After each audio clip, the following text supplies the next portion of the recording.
simple pero matinding gayuma na mabilis umepekto para sa kanya. Hello mga guys, kumusta kayo? Panibagong araw, panibagong video na naman tayo. And sa araw na ito ay isa na namang video ang aking tuturo sa inyo na simpleng gabay o simpleng pamamaraan na makakatulong sa atin. At bago ang lahat, gusto ko lang mag-disclaimer sa mga taong hindi naniniwala at hindi gusto ang mga kagaya nitong video. Please skip this video at maghanap kayo ng videos na gustong gusto nyo dahil ang video na ito ay para lamang ito sa mga taong naniniwala and gusto mag-try. Sa lahat po ng mga nagko-comment dito sa aking video dito sa loob ng aking channel, mag-ingat sa lahat ng mga nagre-reply sa inyo na dinadala kayo sa akin ng WhatsApp, imo app upang makaiwas po tayo sa scam. Ngayon po ituturo ko sa inyo ang isang matinding gayuma, ngunit napakadali nitong gawin na hindi ka mahahalata o hindi ka mabubuking ng taong iyong gagawa nito. Ito ay pwedeng gawin sa iyong asawa, boyfriend, or girlfriend. So, ayun po, wala tayong ibang gagamitin kundi itong nakikita nyo lamang ay isang tubig na malinis na nasa loob ng baso, and dapat yung baso ay tulad po nito ay babasagin and clear po. Clear po dapat at babasagin ito dahil ang babasagin ay isa ito na makakatulong sa ating mga ginagawa at makapagbigay ito lalo ng energy sa ating gagawing ritual o gayuma. So, ayun po, kapag ready na ito ay kailangan mo lang din i-ready ang inyong sarili. I-ready mo ang inyong sarili, kailangan na alam mo sa iyong sarili na gustong gusto mo itong gawin at buo ang inyong loob, tiwala at paniniwala sa paggawa nito at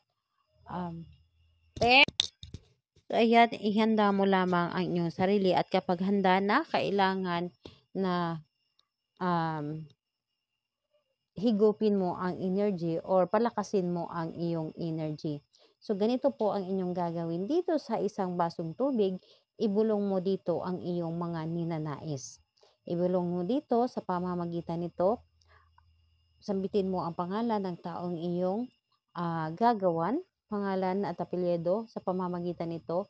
Sa pag-inom mo ng tubig na ito, ako ay mamahalin mo ng buong puso, mamahalin mo ako ng buong buhay mo, habang buhay, at walang kamatayan na pagmamahal ang iaalay mo sa akin.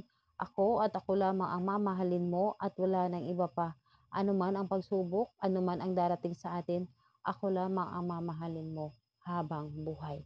So, ibulong mo dito at hipan mo ito ng 3 beses.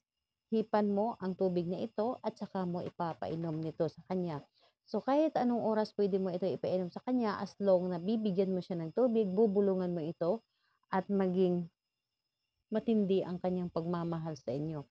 So, ayun po, hindi lamang sa tubig ito pwedeng gawin, pwede rin ito gawin sa juice, pwede rin ito gawin sa soft drinks, kung ano man ang gusto mo.